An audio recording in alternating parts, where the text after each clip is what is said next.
my screen. All right. We're live. We're back to talk about movies again because I don't know. I think that Sundays are going to be movie day as long as Sable Phoenix and Doug want to show up and talk about movies. I'm happy to talk about movies where I came from, and I know it's definitely not the focus of the channel, but games and movies, awesome bedfellows. I think that I've also I've called both of these streams now something completely different because A, it's not the focus of the channel, but B, I also like Monty Python. So and I think maybe we'll keep that title moving forward. It'll just be something completely different than Northman. But yeah, we're going to talk about the Northman. You need a title. You need a title. You need a title intro, man. I need some. You and I need to sit down and get together and work that out. I just need something. Yeah. Because this whole going live thing, I also need to actually pay for a StreamYard subscription. It's kind of funny, because I'm used to there's countdown. You're just hey, what's going on? Hey, we're going live. Hey, you ready? You ready? Boom, we're live. Yeah, I mean, it's just goes the medias res. Yep. So we're going to talk about The Northman today. It's Robert Eggers. I told you guys backstage. I'm going to just get this out of the way and say that this is my first Eggers film. It's my only Eggers film. I think it's Robert. I hope it's Robert. I hope I didn't just Robert. It is Robert. Okay, great. Okay. It's my first Eggers movie. It's my only Eggers movie. Have not seen The Witch. Have not seen The Lighthouse. Do have every intention of seeing those films. 100% going to see the remake of Nosferatu in December of this year. I'm very excited for that. But Northman is a spectacular movie. It's old now, so it's not like last week where it's brand new to theaters that weekend and we're going to ruin it for everyone. Last year? Last week? Did I say last year? Was it last year? No. You didn't. You said it was old now, but how old is it? 2022. 2 years. Oh, 2 years. Okay. Wow. Yep, okay. Yep. Sorry about that. Probably should have given the date. But yeah. How does this sound, Sable? Oh, that's a lot clearer. Okay. I had it on the wrong setting. You might actually turn your volume down a little bit now. Okay. But yeah, that's a great mic now. Wow, that's really good. Okay, that was a big difference. Okay.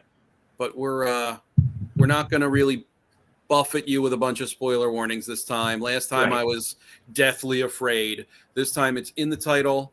It's in the description. I will tell you up front, we are absolutely talking about everything in this movie, but it's 2 years old, so I'm not going to really be, tiptoeing around that. So we're just going to go. After 3 months, the spoiler warning issue should be expired. Yeah. If you haven't seen it by that point, that's on you. Yeah, I mean, totally. If you're tuning in to watch this and you haven't seen it, then it's on you. Yeah. Dang it. 100%. Or if you just don't mind. Sherry, how are you? Hey, Sherry. Hi. Hey, Sherry. Thanks for showing up. So Eggers, The Witch, The Lighthouse, and now The Northman. I have seen all three, and The Witch is good. The Lighthouse is really good, and The Northman I think is brilliant. I love The Northman, and we were also discussing that Robert Eggers does have a movie coming up soon called Nosferatu, and Bacon and I were just talking about this backstage, and both of us kind of speculate that might have all the ingredients for a sneaky hit. Yep. We'll have to go see that one together too. Yeah, I'm so excited. That is an opening night film for me for sure.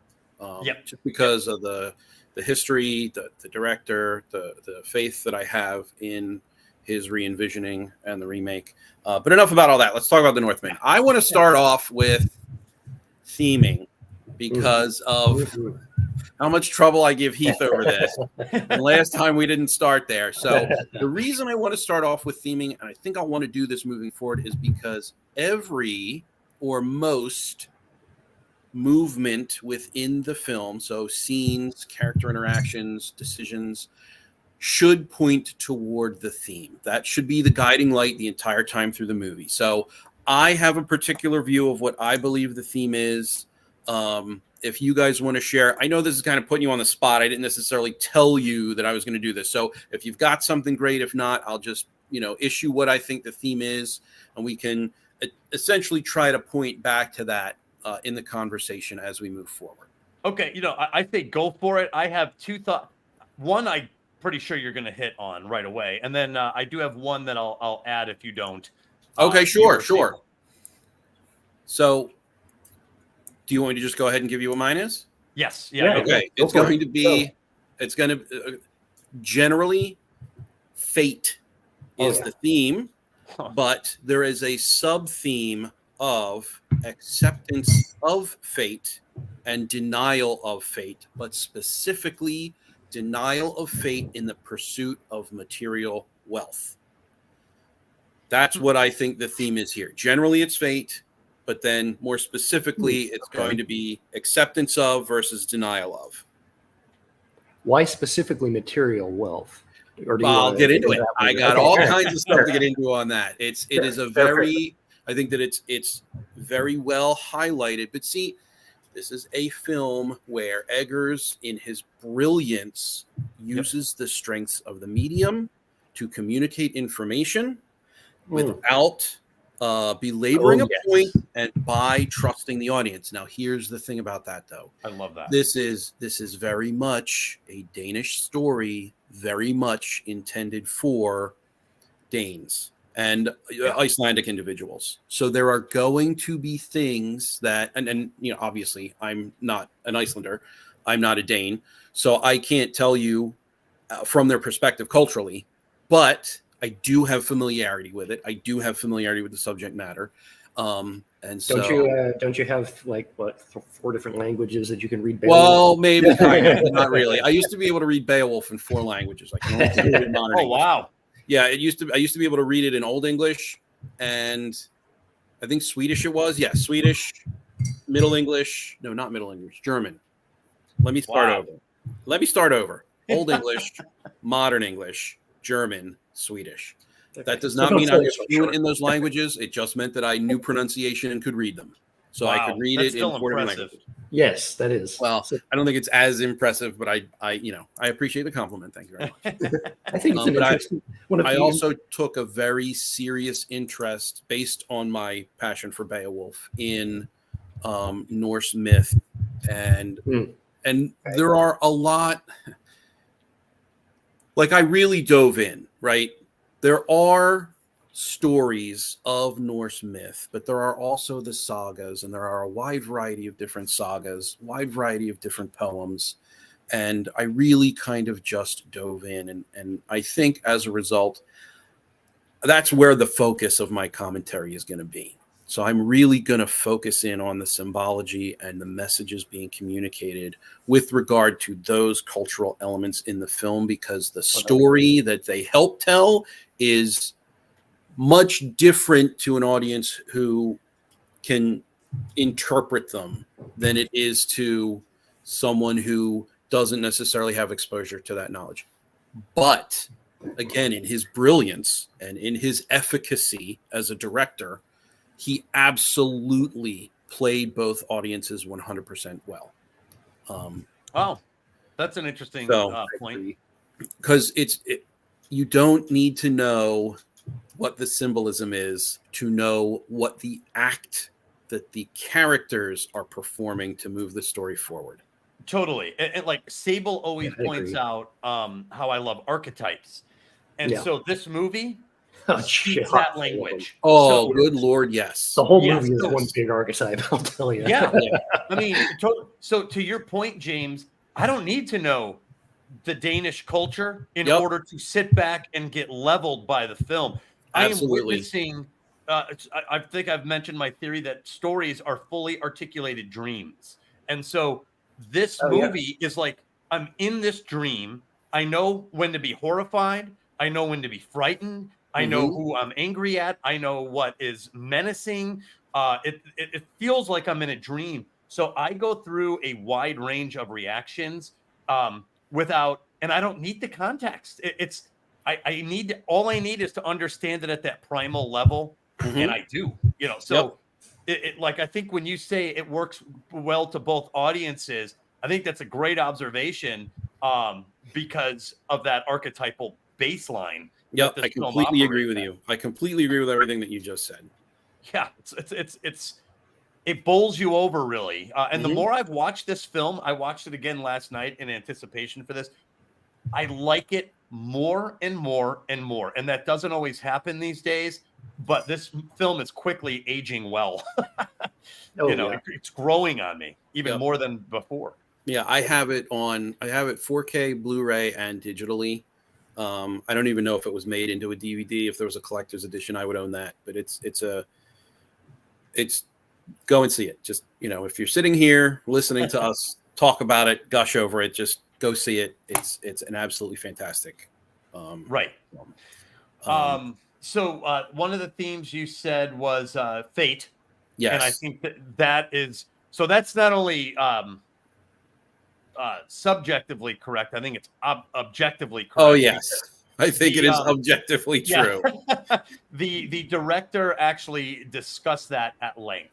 Mm-hmm.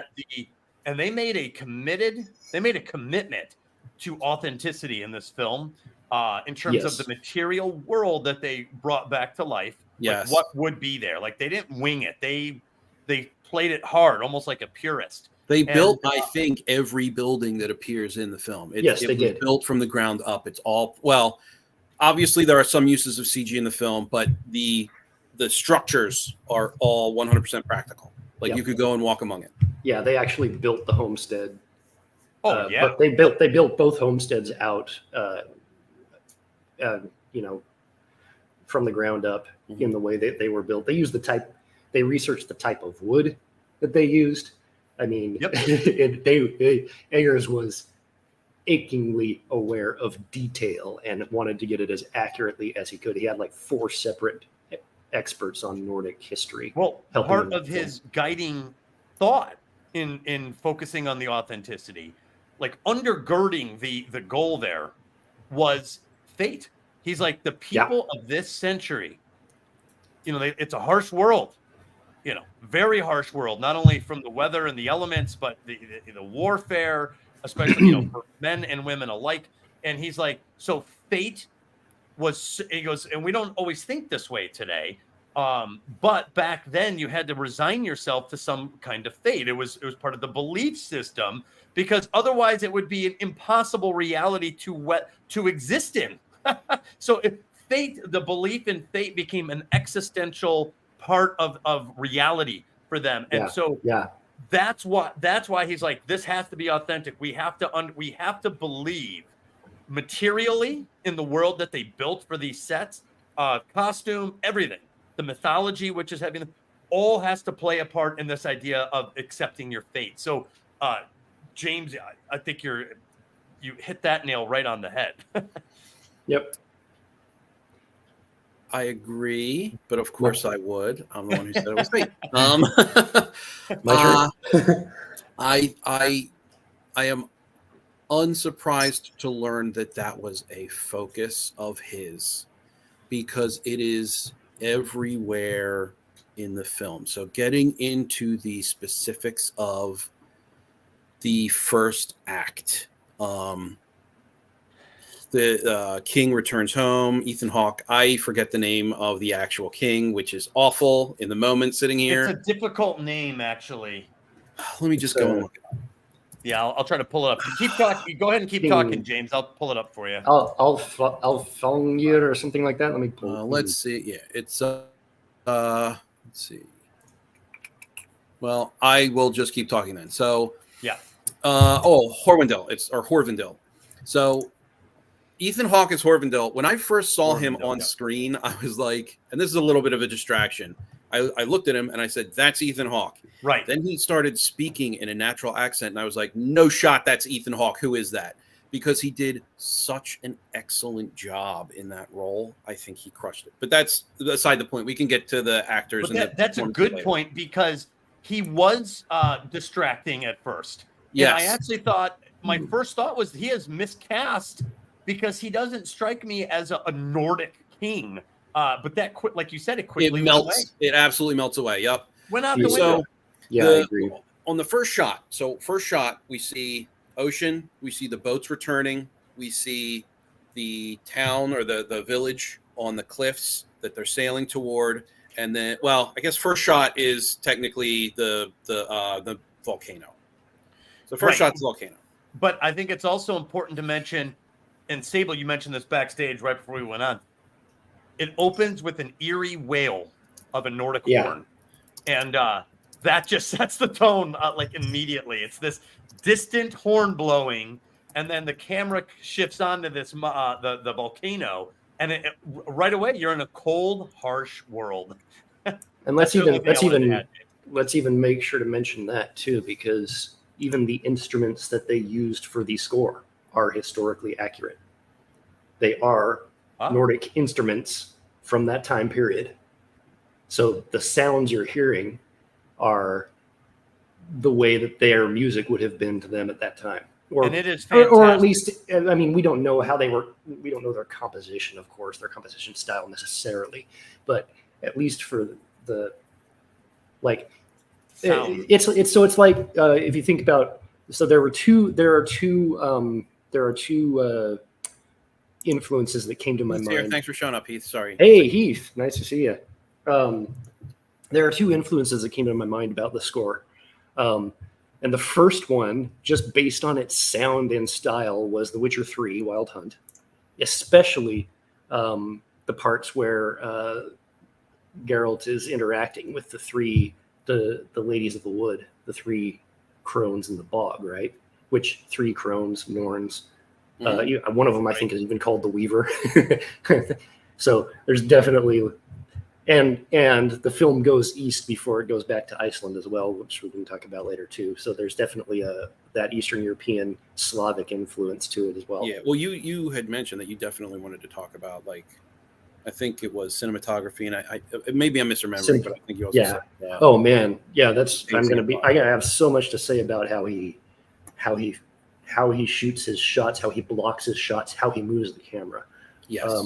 Getting back to Fate. I think that so the first shot that we see technically is a shot of the gateway to hell, or Hell's Gateway, Hell's Gate, the volcano, with a prayer to Odin.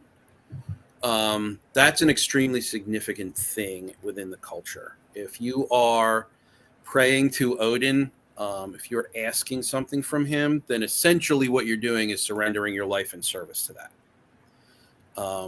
Because that's the type of god he is. Odin. Yeah, Odin. The word Odin is Odh, which means mad, and in, which means one who is, or it's a personage. So Odin's name is essentially the mad one, the mad god. Mad takes on three aspects. It's angry, so it's fury. It's also crazy, and it's also ecstatic vision. So the knowledge that can come along with ecstatic vision. So so that kind of madness, a sort of a funneling or possession of esoteric knowledge. Yeah, like that sort of thing. And so those three aspects are actually tied up into Amleth, the main character. And so after that, we transition to the ocean, and we see the ships on their way home with the ravens flying. Ravens, also a very strong, evocative symbol, specifically of Odin. And his father is named the War Raven, or is called the War Raven. So this is the raven on his way home, coming home. That's right. And so ravens are associated in this culture with thought, memory. That's the name of Odin's ravens. There's two. Hugin and Munin is thought and memory. Yeah. But they are also prophecy seeking. So anytime a raven appears, can sort of be understood as a manifestation of prophecy, or someone who is seeking to fulfill a prophecy. And as well, Amleth is just covered by ravens the entire film. Which also highlights or underscores fate. The fulfilling of a prophecy is underscores. Yes. And it might be easy to miss too because of the accents, because like you mentioned, as soon as Ethan Hawke opens his mouth, but it goes for everybody in the film, even the people who are not natively Norse, they are, again, meticulous about the pronunciation of their words. And so it might be easy to miss, and I did at first, that it's that his father's nickname is the War Raven. Right. So there's a genealogical tie, Yep. And we'll talk about that. Oh, too. we'll talk about genealogy, man. Oh, man. Because obviously Ethan Hawke's character and Amleth and all of them, they're Odin worshippers of Odin. Yes. Whereas his brother is worshipper of Freyr. Freyr, yep. Or Fror. Yeah. So they arrive home. Fast forward a little bit. There's a little bit of excitement. Uncle is late to the reception. Doesn't matter. The key bit of fate here is he greets his son. They sit down. They're celebrating, and he's presented with the spoils that they came home with, one chest full, and he takes a gorget, a circlet out of the chest. It's a torque. A torque. And he says this is from this was taken from a slain prince or a dead prince. Look of a prince, yeah. And he gives it to his son as a gift. That is essentially a condemnation. Oh, because he's giving a dead prince's gift to a prince, or a dead prince's possession to a prince. And once his father is slain, his princehood has been slain. But then also magnifies and echoes throughout the film, culminating in his actual death at the end. So, like, that also is tied to fate. So there are these very small, little nuanced, what do you call them? Instances, I guess. These small, little nuanced instances that magnify and reverberate all throughout the film. And so, just that right there, from the moment his father enters the town and they sit down and they reconvene as a family, we already know this is the fate of Amleth. Well, and that scene is also important too, because, and it caught me off guard the first time I saw it. The jester, played by Willem Dafoe, or the Scop, I guess. Unrecognizable for a moment. Well, in this role, he would be Willem Dafoe, but go ahead. Yeah. He basically calls out, and if you watch, so I noticed last night when I rewatched, she's all over the brother. Right when the king walks in, she's like, "Is your brother coming?" Like, where's your brother? Like, and I'm like, okay, so there's no question there. And so the Scop, or I guess what would they call him in this? Let me look it up. He's Hymir the Fool. So Hymir calls it out. The queen's cup is wet. Yep. She wants your brother, and I was like, "Ooh, this guy's gonna get." And the brother turns around and is like, and it's a hard look. It's immediately angry. Like, immediately angry. Yells at him. Yeah, you dare kill you. And what's interesting is the king basically makes a pitch for free speech. He's like, no, that's his job. He's supposed to make light of these things, and that's he has a foul tongue, but he's a fair friend or something like that. Yeah. So it was a very unexpected dynamic relationship, because my mind said, oh, back then you can't talk like that to the king. But that wasn't the case. That was the job of the fool. The fools were absolutely allowed to speak any way that they wanted to, because it was essentially their role to bring rulers low verbally so that they could be reminded of their mortality, essentially, was the role that they filled. It's similar to the Roman centurion being given a triumph after winning, or a Roman legate, say, being given a triumph, a parade into Rome after winning a campaign, and then they had the guy in the back of the chariot saying, "Remember that all men are mortal." Essentially, he's like, "Don't get a big head about this." Yes. You did good this one time, but Yeah. Exactly. Well, so anyway, but that's an important scene, and I think that's the scene where I realized that I don't understand this movie. There was nothing automatic about it. That this was right. There was an authentic punch there where I was like, oh man, I guess I need to sit back and let this movie just do its work. It wasn't up to me to be like, oh yeah, here's the part where so it was like movie grabs the upper hand, and now I'm just going to sit back. And it continued to grab the upper hand pretty much every scene after that as well. Yeah. To call back briefly to when he was returning home and Amleth became excited and he ran through the hall and he burst into his mother's room, and her reaction was, "Don't ever come in here without being asked or without being invited." That was also likely a tip of the hat to her impropriety with the brother. Fjolnir.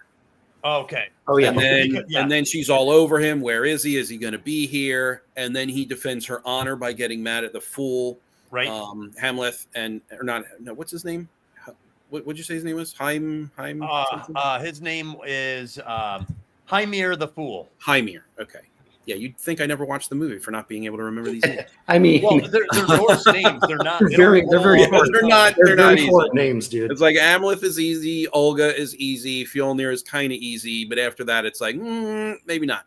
It took me a long time to learn how to say Mjolnir for watching the Avengers. Oh yeah. Oh, okay. Yeah, it's spelled weird.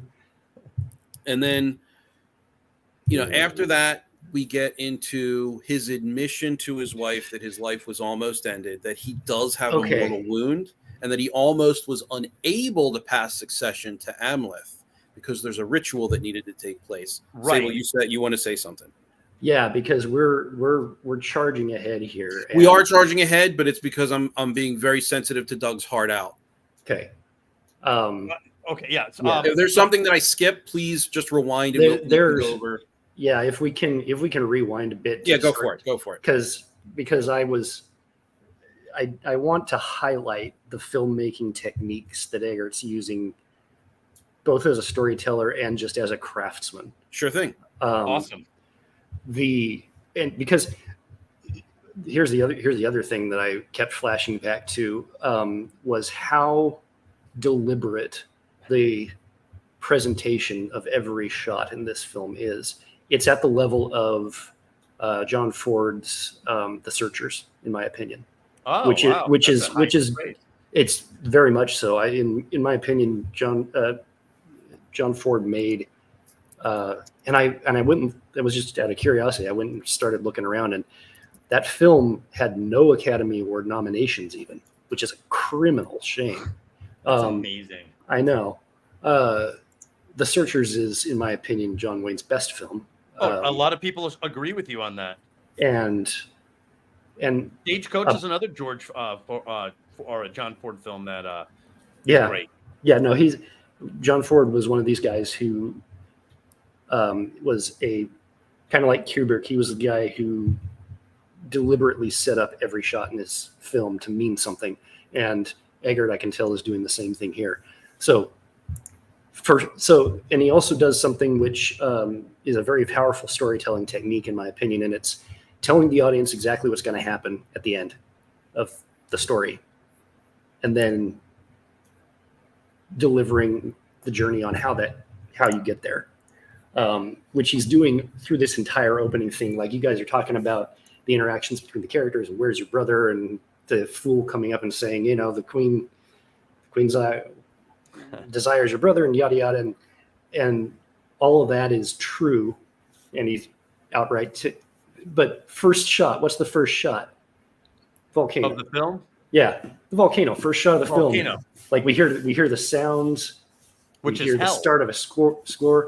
It's actually Muspelheim, but that's there is hell. There's a hell. But hell, HEL is a land of shadow and cold and mist. It is, but that is an actual volcano in Iceland called Hekla, which means gate of hell. Ah, okay, fair. Right, that's right. Like, it's an actual volcano. You can go and visit it. Yeah, I think it's the third most active. Right. Oh yeah, Iceland is actually still very volcanically active compared to anywhere but it's not the one that fire, essentially counts. But yeah, so that is true. We'd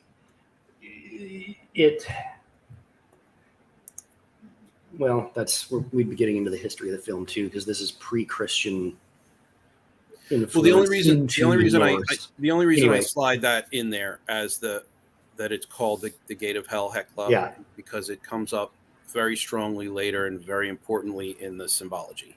Right.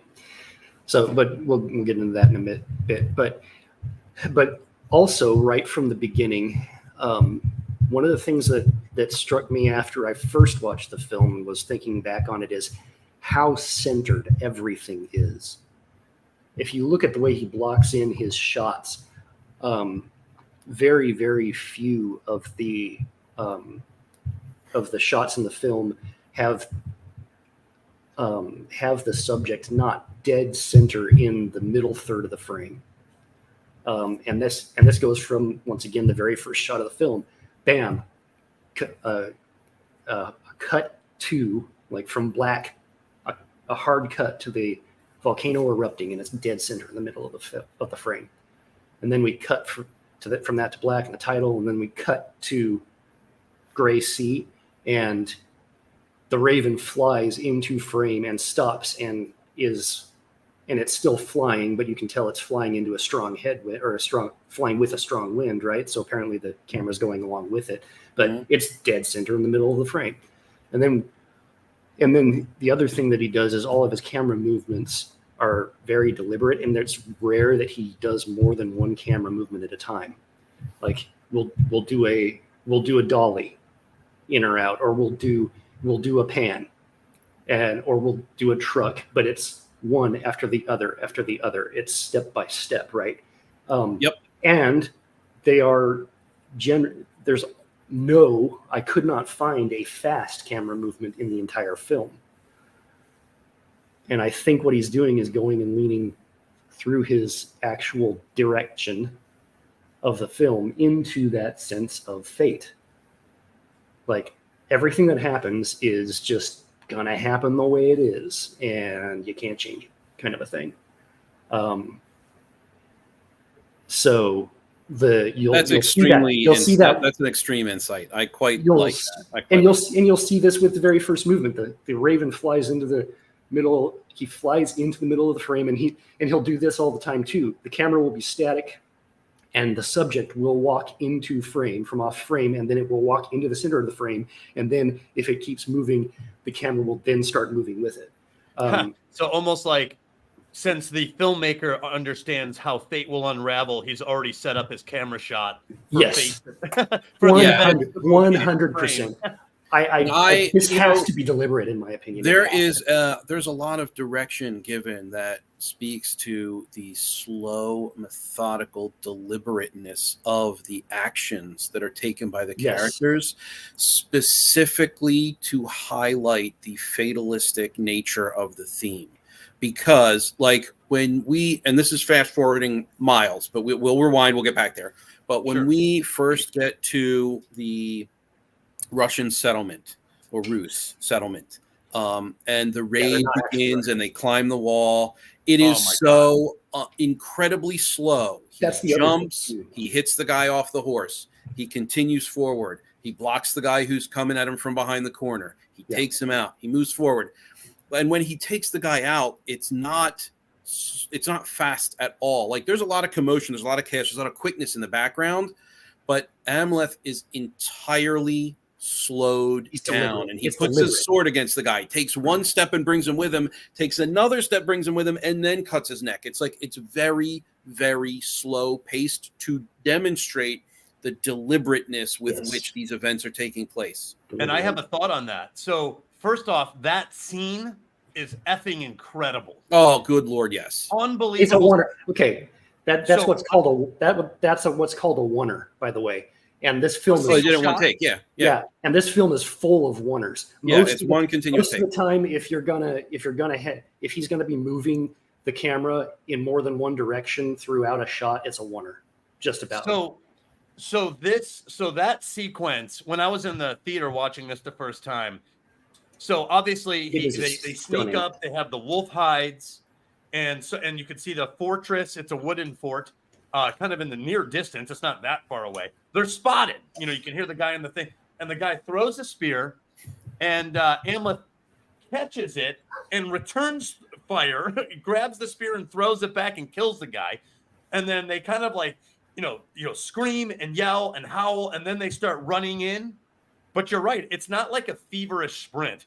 It's like a measured pace to get there. He slowly stalks the wall. Dodging spear thrusts. Spears coming down, and he's kind of dodging, goes over the wall. And now when I'm watching this, and Sable, to your point, knowing that I'm observing a single take, single takes always bring a level of authenticity to me.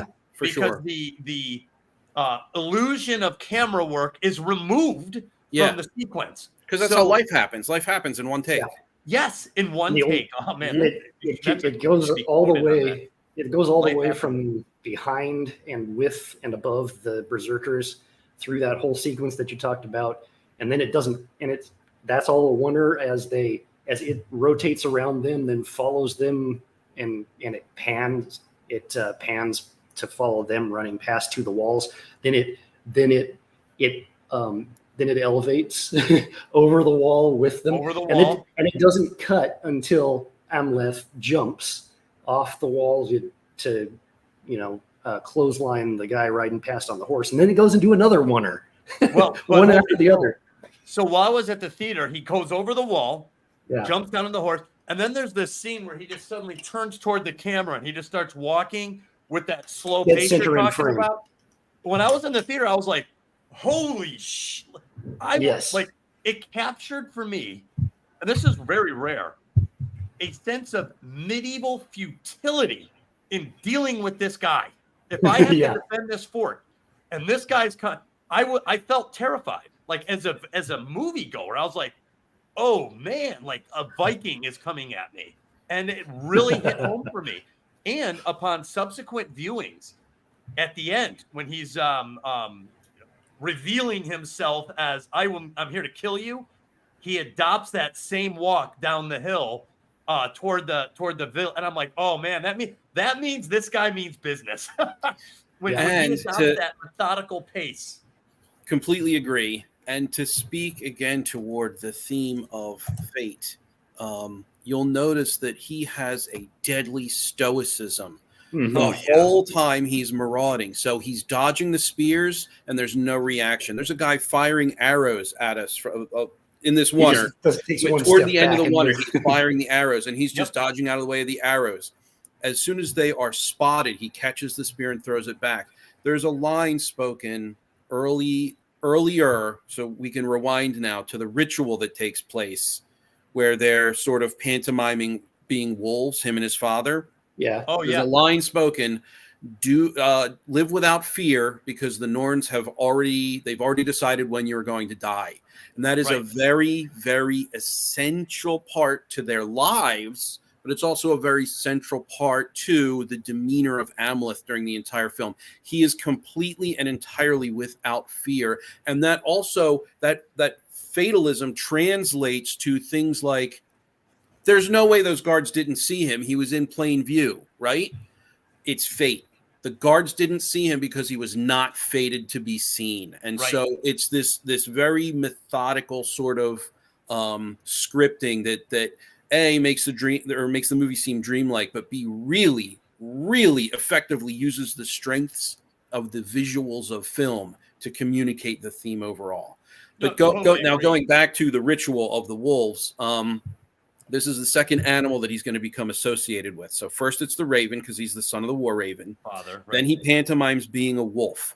So the ravens in Norse myth we've already gone over. It's sort of like an aid from Odin kind of a thing, seeking prophecy, thought, memory, those sorts of things. So wolves are loyalty, cunning, ferocity, wisdom, also chaos, but they're usually separated out from one another. So there's this type of wolf that is revered and honored, like Gary and Freki, which are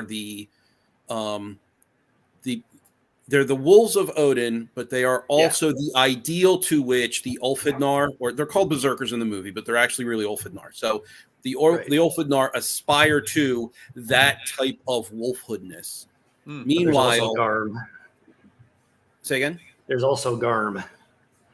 Well, there's also Garm. There's also Fenrir. There's also Skull. There's also Hati. So, like, there is a very dark-natured aspect to wolves as well, but they're usually kept well separated from one another. Right. However, in Amleth, they are unified depending on the time in the film that you catch him. And so this is now the second animal aspect that he's given, is wolf in this pantomime, but also in the fact that we see him take on the animal aspects of the wolf in their Ulfhednar ritual before they go and attack the settlement. And then again, once he's an adult, he takes the bear on for himself. The bear, which I would say, right? Right. I would say he was once he was inside the that settlement with that deliberate pace. That was him being the bear. Yes, and bears, which are berserkers. So there's a difference between bears and berserker. So Ulfhednar means wolf cloaked. Berserker means bear shirted. They're both different types of warrior. We don't really know a whole ton about them, but we do know that Ulfhednar were revered as the best of the best. Right. So he was the best of the best as far as warriors are concerned. Special forces. and bears are a link between the spiritual and physical worlds, unlike wolves, because when the berserkers when they take the field, they are thought to actually be inhabited by the spirit of a bear. Right. Yeah. And their human spirit sort of detaches and waits for them on the other side in a spirit sort of world. It's not Helheim, it's not Muspelheim, it's not any of those other realms. It's merely the spirit component.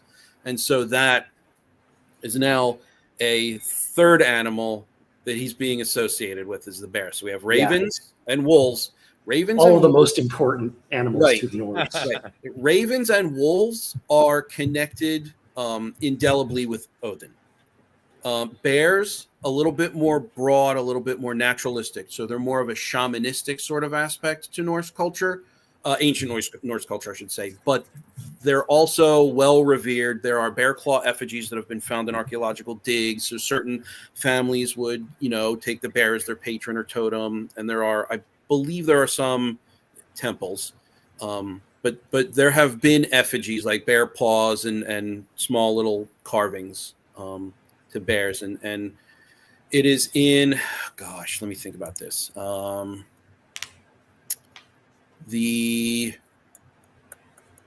There's a saga. I'll get there. Hold on, let me see this. It is Hrolf Kraki and his champions. And there is a particular Ulfhednar there's a particular berserker who does actually demonstrate in the actual sagas that the bears are related to the spirit realm. It's not a super common thing that's written about in the sagas, and also we've lost a whole lot of it because a lot of the tradition was oral. But it does at least exist in some of these sagas that we do have access to. Wow. So that's now 3. Mm-hmm. And I've already said that. So that's 3, but this is going to continue. These are not the only 3 that right. These are all introduced one after the other. Bam. Yes. Bam, bam. There's one that's not introduced until he gets to the homestead. Fox, and it's one that it's Fox. No, it's a different one, but he is also associated with the fox. Yeah. Okay. Oh yeah, there's a cool fox scene. Yeah. There's one that I knew. We'll get to it. I don't want to super jump the gun here because I think I'm already trying to barrel ass down a hill for being sensitive to Doug's heart out. But well, I will say, and this ties in to the scene we were kind of referring to, and also what Sable was saying about the deliberateness of the filmmaking choices, centering things into the camera. The scene right before the attack on the fort is a berserker ritual. Yeah. Yes. And apparently, from what I've read, I can't speak from experience, but from what I've read, this was extremely authentic in its depiction of this ritualistic dance. And it's a hell of a shot because, to Sable's point, there's this the bonfire is centered, and standing silhouetted in the center of the screen in the bonfire is the head shaman. He's got the horns. He's standing there, and he's pretty much leading the call and response in this ritual. And I just watching it last night, I was like, "What a shot! Yes. What a shot that was of this guy leading a berserker ritual." I loved it. Another the thing dancing about and the hooting and the hollering and there is I think archaeologically there is some reasonable consideration of some sort of drug use or some sort of right. alcohol consumptions to sort of whip them up into the frenzy. That's all throughout this film too, by the way, right. in various points. A lot of that in this film.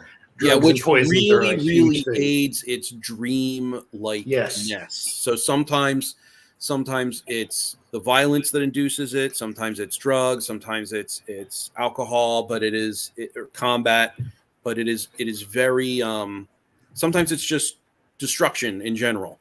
But it's very present in the film, and just what a great decision to make. It's also something I'm not going to touch on too much before Doug has to go, but I just want to call it to attention. Is keep in mind the color choices in the cinematography here. This is a very cold film for obvious reasons. You're at sea and you're in the North Atlantic. Okay, it's gonna be cold. Yep. So all throughout the film, blues, greens, grays are the primary lighting colors and the primary environmental colors established, except when fire is on screen. You only get warm golden red when there's fire on screen. Yep. And so it's very important to pay attention to when there's fire on screen and what that represents. At every time there is fire on screen, we are immediately going to enter into a conflict of some kind. The very next scene, if it's not, and either the fire will continue throughout that scene, or it will, or it marks kind of the delineation between it's almost like a chapter break. It's like the cliffhanger of a chapter break, and then the next chapter starts, and we're in the action, we're in the conflict. So, something to notice. I hadn't noticed that. This film is so deliberately. Yeah, that's a great masterpiece. It is so. I'll tell you what I did notice with regard to fire is that when we see Hecla first in the center of the screen at the beginning of the film, and it's completely erupting. Yeah. The very next time we see it, it's actually completely silent and still. Yes. It doesn't erupt again until the end of the film. Right. Well, here's the thing, though. I think that the beginning is actually a callback to the end of the film, or rather, the end is a callback to the beginning. So, because we see as things become more and more escalated, the volcano gets more and more active. Yep. And then it finally erupts at the end. Yeah, that's it. Again, Eggers is telling us at the very opening where we're going to end up. Yep. And he's just leaving that right on the table. It's like JMS does in Babylon 5. Right. Which this is why Doug and I are going through together. Yes, and he tells us where we're going to end up. This also is, I think it's why at the beginning of the film all of the groups of people are mentioned, because it's actually historic. It's so he's speaking historically, but the nature of fate, it's a prediction as well. So putting that at the front of the film is telling you exactly what's going to happen. Yeah. This is going to happen. These are going to come to pass. There is no escaping it. Buckle up. Yep. Yeah, that is interesting. It's a framing device. An exterior shot of the end of the journey. Exactly. Exactly. And then from there we go to him becoming a slave intentionally in order to. Oh man. Say again. Okay. Can we pause a little bit and get into the shot choices again? And go for it. Yep. And I want to, and I swear that I will. I want to go through the opening of the film because I think it's very important. Again, how deliberately he sets up the visual language of the film and what he's doing, and then that transition where it goes years later, doesn't tell you how long, and that shot that oneer that he uses to transition from young Prince Amlet rowing away on the sea to Ulfnar Amlet, where he's speaking his oaths. Where he's rowing away, just it's I will avenge you, Father. Yeah, I will. It's almost man, what a scene that is. It's like he's creating a mantra for himself there. And then anyway, I want to talk about programming himself. Well, he's also speaking oaths. Yeah, he's speaking oaths. Yeah, which are huge in Norse culture, and the fact that he doesn't do that. I still haven't unpacked everything about that shot, but it cuts to that a oneer to introduce us to the adult Amleth. And I don't know how they did that shot. I want to analyze that because it is just brilliant. Are we talking about the one where we start set back off the water and then we and then we truck forward or we dolly forward? I don't think it's a dolly. I don't think it's a truck. I think it's a drone. It's a crane. No, it is. I actually it's a crane shot. Oh, And so what I think, anyway, I want to get into it because it is absolute brilliance. I'll tell you what I think they did, because I actually went and found Eggers talking about that shot and how difficult it was to do. Which and shot? It's the shot. Let me find the minutes for you. It is the shot it starts at 23. Approximate. Yes, that should be it. It's the cut. Yeah, it starts. Okay, it's very interesting too. We go from the cold gray and blue of the ocean, and then we do a hard cut years later, and it's all green. Yep. So we're in a very different environment already. There you go, James. I'm sharing a screenshot with you. So yeah, it's 22 minutes in. Yeah, so this is towards the end of the oneer. But I want to get to that in a little bit, because I think it's not only is it just peak filmmaking from a technical aspect. I think that the reason he does it this way is important. But before even that, and I swear, once I analyze kind of this first 20 minutes of the film in a shot blocking and filmmaking way, I'll leave it until Doug has to go, and maybe we can get into that more later on if you want to continue after Doug. Yeah, I'm totally cool with that. Because I still think it's very important to have this, because he spends these first 20 minutes really setting up. I think that it's a very important perspective because of how integral to the film, the theme, and each individual scene with its different shots and its different composition. I think that it's very important to consider. Hey, Charlie. And it's very. Yeah, let me know, Sable. I'll try to get some screenshot, because we can share screenshots. Sure, Let me know, and I'll try to get the screenshot up, and I'll share it with James. Okay. Also, hello, PH.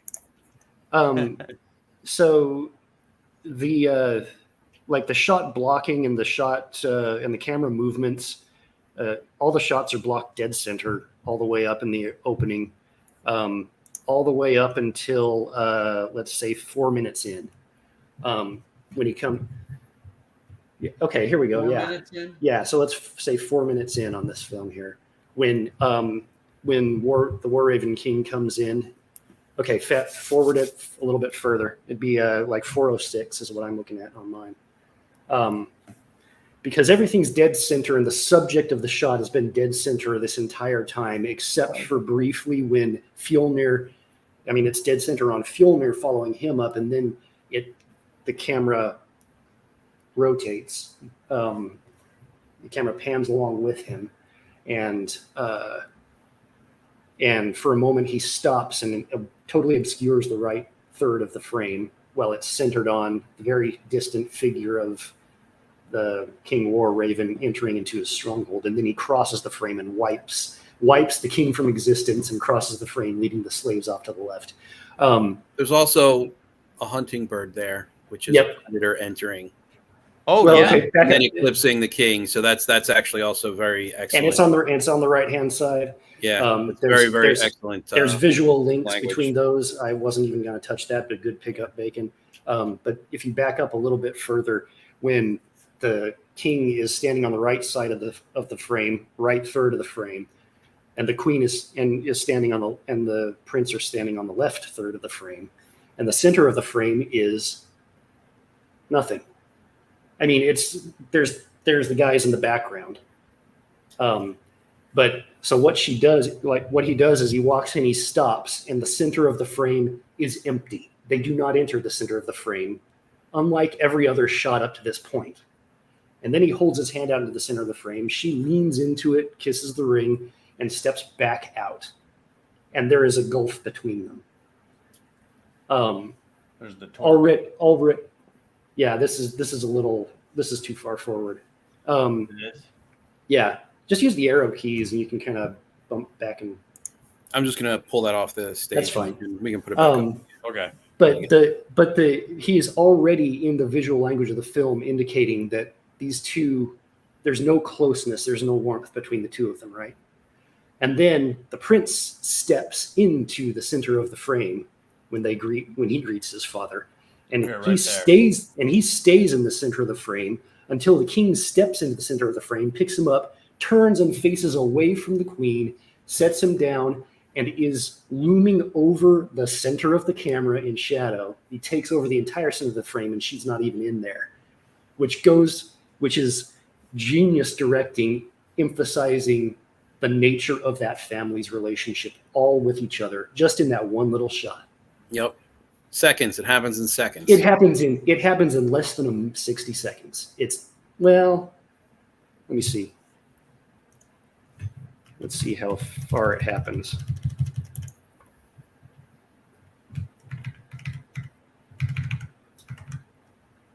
It happens in less than 60 seconds. Wow. He took about 40 seconds, and he told us everything about that family relationship in the way he blocked the shot and the way the characters stepped into the center of the frame and interacted with it. This is such incredibly strong filmmaking. Strong writing, strong. That's why I said this is because when I was in college for animation, we took a film appreciation or film technique class, and one of the films that we were given an assignment to analyze was The Searchers. And so I took a shot and I started breaking it down right from the opening of the film, just like this one. And it is the same approach. Everything is so deliberate. If you go, I mean, there's all the interactions with the fool and Fjolnir coming in, and you get a similar thing when Fjolnir comes in. Now he's on the right third of the frame. The king is seated on the left third of the frame, and once again, the center third between them is a gulf. And the king holds his ring out to his brother, and his brother doesn't even lean into the center of the frame. He just reaches his hand in and touches it and says, "Hail, my lord king." And then at that point, we pan over to the fool, and he's centered frame, and he tells us exactly why the queen asked after. Okay. This is backing up a little bit. After the king sets his son down, he turns to his queen, and they take hands and start walking towards the throne. And they are divided in the center of the frame by their son, covering up their hand. And then they step. This shot doesn't quite work physically because they step around and they walk on either side of the fire pit. The king on the right, the queen on the left, and they let go as they are progressing down the longhouse. They are walking on either side of fire with their son walking behind them. They had to stop the shot because if he continued, he would have walked into the fire pit. Okay. And then they switch and they are pointing back out the longhouse. And this is a filmmaking trick. Now the son is no longer walking into the fire pit, but he set that shot up for that exact reason. Again, remember what fire means in the film. It's genius. And then and later on, when they exit the temple from the ritual, the camera is oriented in very, very similar ways. Yes. With regard to direction, the temple's at the left, the exit's at the right. The fact that the king picked his son up, spun him around, and then placed him in a better position to run out the door. That was foreshadowing of protection. So it's all. You are going to articulate the camera work better than I am, but I absolutely noticed, and it is extremely effective. And the king, the king picked his son up, spun him around, put his back to the fire with him between it and the sun. Then once we get out of the longhouse, we hard cut to their bed chamber, the king and the queen's bed chamber, and she's taking up the right half of the screen. This is at 7 minutes 12 seconds. She's taking up the right half of the screen. He's taking up the left. Her head is in the top half, in the top quarter. What minute? 7 minutes 12 seconds. This is another brilliant shot, and this is when I was like, oh, I'm watching The Searchers, because Ford did this exact shot almost. Not the blocking is different, the positioning of the characters is different. I should have gone and grabbed the searchers and did it and pulled up some of the shots and done a comparison. But even though the blocking is different, the meaning is the same, and he's using the verticals the same way. We got it. We're on the shot. Okay. Yeah. Go ahead and bring it up. Go ahead and bring it up. Okay. That's the one. Absolutely. Look at the verticals here, man. So they are imprisoned on either side by huge blocky pillars. They can't get out of this. Frames them. They can't get out of whatever situation they're in right now, visually. Where's the third vertical? Her loom. Dead center in the shot. Yep. Cutting them apart from each other in Which their is bed also where chamber. the orange light is sourced. Exactly. Well, and by the way, she's in the foreground, he's in the background. So it's almost like two different realities there. It's almost like a true 100%. split screen. And this is their bed chamber. This is where Yeah. they're supposed to be intimate, and they are imprisoned and divided from each other. They cannot escape, and they cannot connect with each other. And keep in mind, there's dialogue dedicated to this. She goes, "Yeah, I'm so glad you're back. Why don't we go to the bed?" And he's like, No. Nah. Yeah. Just no, like straight up no. Yeah, he's like, not interested. I was like, oh, really? I mean, yeah, he suffered a near fatal wound, so it might be hard to which is his perform. explanation. But do we really but think it's that he kind would of have an gone excuse. anyway if he weren't wounded? Probably not. Right. Well, and rejecting an overture from your wife is always risky. he didn't try to sugarcoat it. Right. But my point is, like, what was his answer? His answer was, "I need to die in battle." What? Like, yeah, exactly. Hey, let's go. Detached. Yeah, let's go to our bed, and I'll make you feel better. I need to die in battle. She's like, yeah, it's like that's you can tell exactly what he's focused on. Yeah, totally. Yeah, there's also a real quick. I just want to briefly touch on this, and then I'll leave it. There's also an interesting association with gold hair in this film. The only two blonde characters are the Queen and Olga. Mm-hmm. Oh, I know what you're going to say. And when he walked in, he was like, "I come to be feted by my queen's golden locks." And then next time we see, and then of course she's also the object of desire for his brother, obviously. So he takes her to wife, to queen. But then the next blonde character, then Fjolnir. Well, he's got a thing for blondes apparently, because his hair is like pitch black. Right. Because then the next time, once they get to Iceland, we're going way ahead in the film here, but he's like, keep this one's arms white and her hair long. And she's the only other blonde in the film. So other than Amleth. But he's like a dirty straw blonde, and these two women are pure spun gold locks. So interesting little indication about what Fjolnir's relationship with them is, because he's essentially wants to do with Olga and what he did with Gudrun. Well, it's also explained later that the king here, Ethan Hawke, took her when she was a slave. Right. But yeah, that's a shocking reveal later on in the film. It is, but Right. she actually loves Fjolnir for his sweetness and for his kindness and for his willingness to love, and because they actually, it's a relationship that they chose rather than one that was chosen for her specifically. But then Fjolnir goes and does this to Olga. He's same stepping thing. out, Or at least stepping he out on her. Yeah, attempts to. He's stepping out on her with another blonde. Right. And so you just traded in for next year's model. Exactly. And so we see that, even though she had sort of instigated the violence in order to get this that she had wanted, it was, as could be predicted, going to happen again. Yeah, 100%.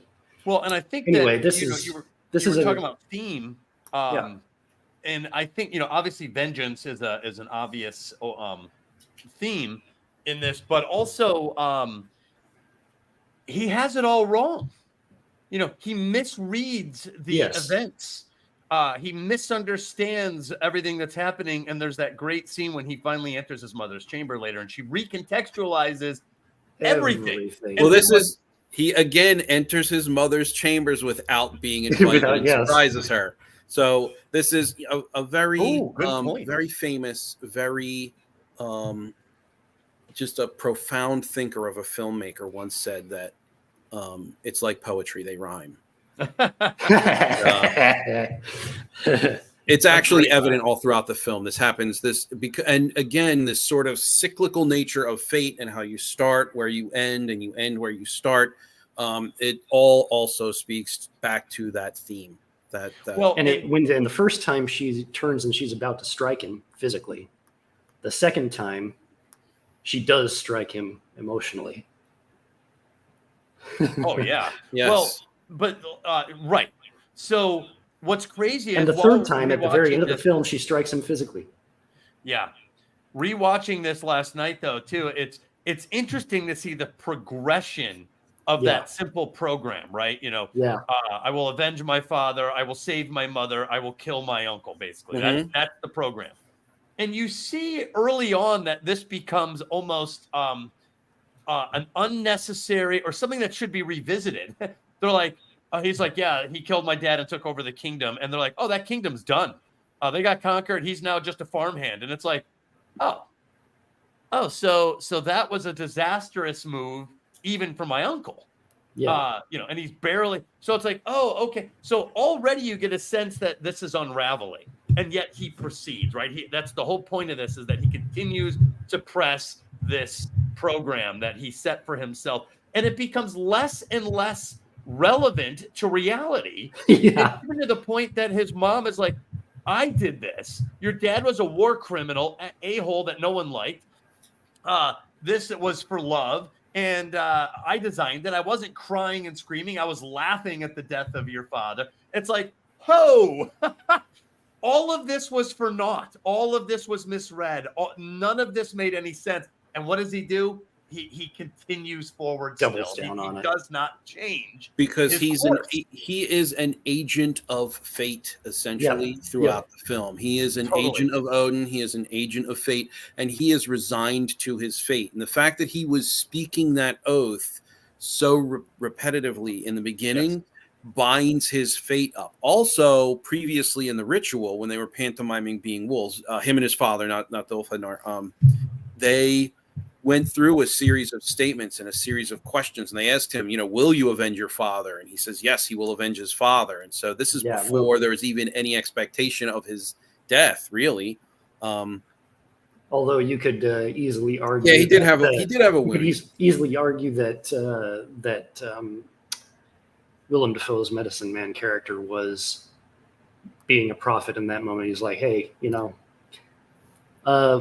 just in a few minutes here, you're going to be required to make good on those, So, because that's another aspect of this film, is the supernatural is treated as just as valid and influential as the solid physical world. And 100%. And that's part of what gives this that dreamlike quality, is that the interweaving of mythological imagery as real.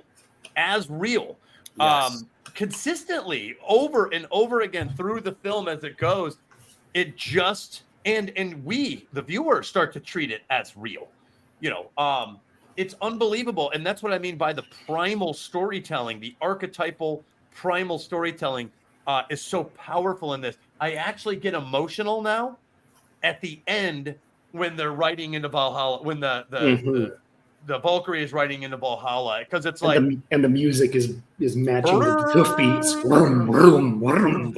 The drums are the hoofbeats of the horse. It's so totally good. And it's relentless, and it's inevitable, it's inescapable, and you get a sense that this is what they believe. You are going to Valhalla at last. It is good. Just as a sort of a silly aside, Freya actually gets to pick the first of the slain.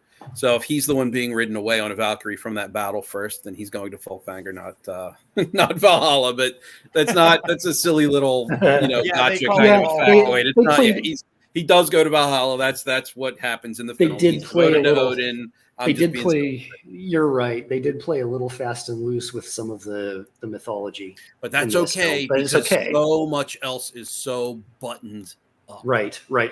So after he arrives, and I'm just going to continue through here now. So after he arrives, he goes to see the He-Witch as guided by the fox. So the fox. Oh, I'll take this off the screen now. So take it on and let me know where you're at. I'll pull up a visual for us. So I actually don't have the movie on in front of me. I don't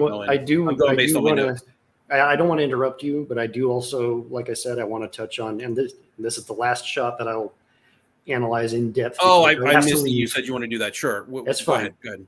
No. Go ahead and make your point. I don't want you to lose it because I was just gonna progress through with the plot and say that he is told to follow the vixen to the He-Witch. Okay. And he receives the information that he needs to go and what's his name? The Mound Dweller, I think. He has to go to the Mound Dweller, retrieve the sword that he will then use, the sword which is named Undeath, which he will use to slay his uncle.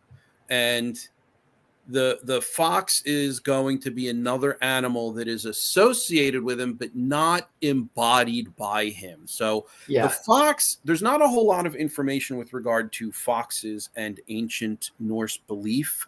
There are Indo-European or Proto-Indo-European beliefs about foxes being tricksters or being guides, typical things that even survive to this day in sayings like sly as a fox. And so I think there's maybe a little bit of that that's being read into the film. I think it works effectively because this character, Amleth, is being associated with all of these incredibly important animal aspects. And so the fox becomes important even later. It is first Fox's guide, but then it becomes Fox's trickster for how they set all of the domesticated dogs panicking with their howling, and then they go and attack their masters.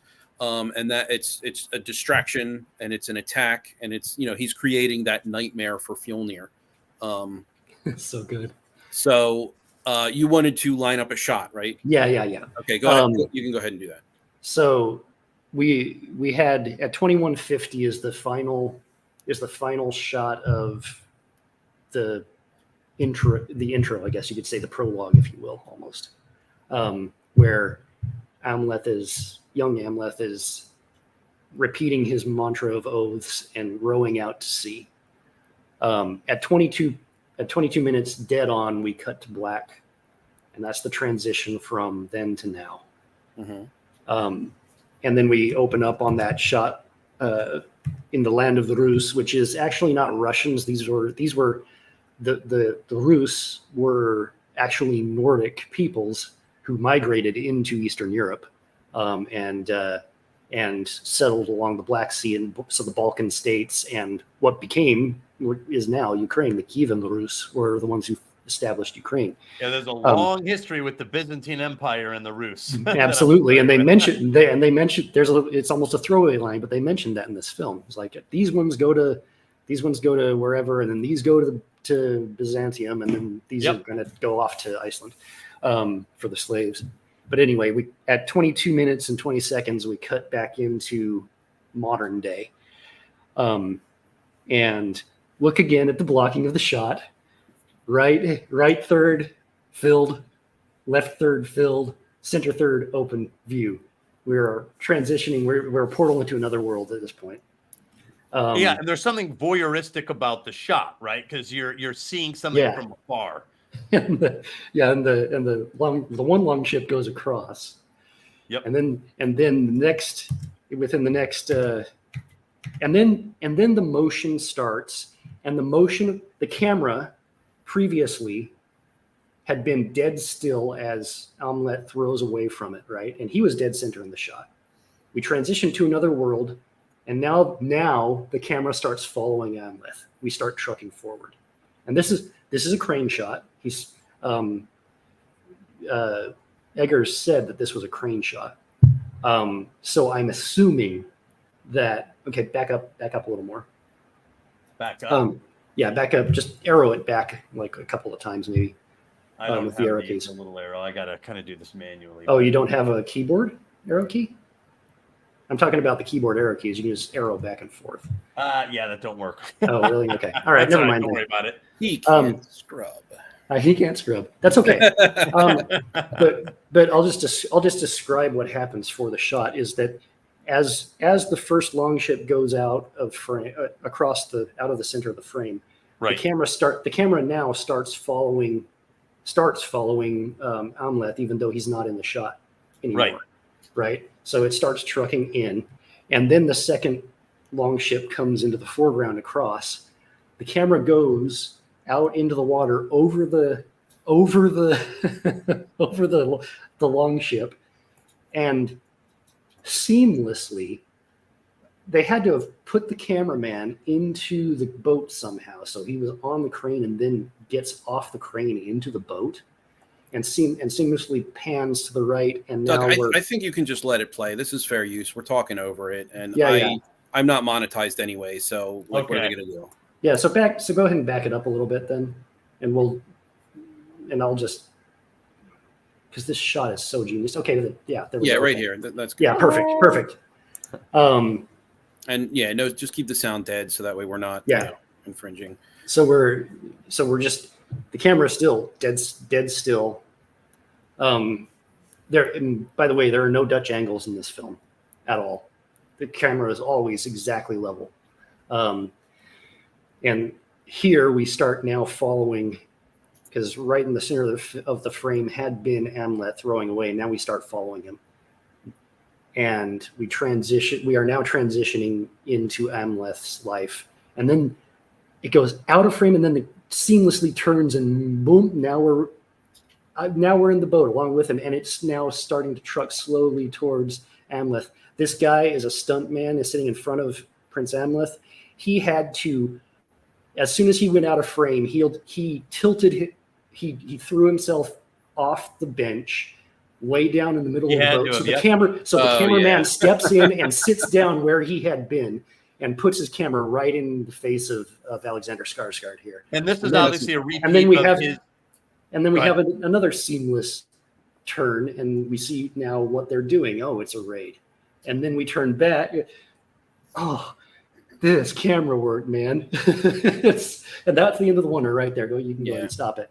Yeah, because it cut. Genius shot.